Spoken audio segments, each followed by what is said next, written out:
Hey there, folks. Welcome back to our channel, where we break down everyday financial tasks to make your life easier. Today's video is all about how to cancel your Mission Lane credit card in 2025.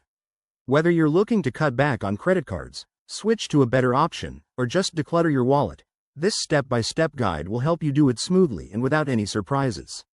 Let's dive right in. First things first, before you cancel, make sure you understand the basics.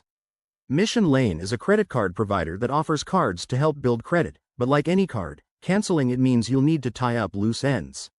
Start by logging into your Mission Lane account online. If you haven't already, go to their website or app and enter your credentials. Once you're in, check your account dashboard for any outstanding balances. You can't cancel if you owe money, so pay off that balance completely to avoid any fees or complications. Next, head over to the customer service section. Mission Lane makes it pretty straightforward. Look for the Contact Us option or give them a call at their support number, which you can find on their website.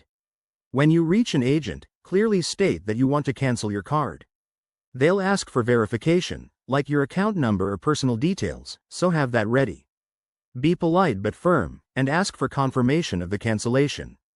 It's a good idea to request a written confirmation via email to keep on record. Now, for some pro tips. Always double-check for any recurring payments linked to the card. Cancel those first to prevent future charges.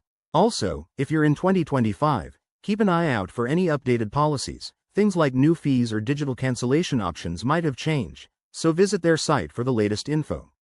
Finally, after cancellation, monitor your credit report to ensure it's reflected properly.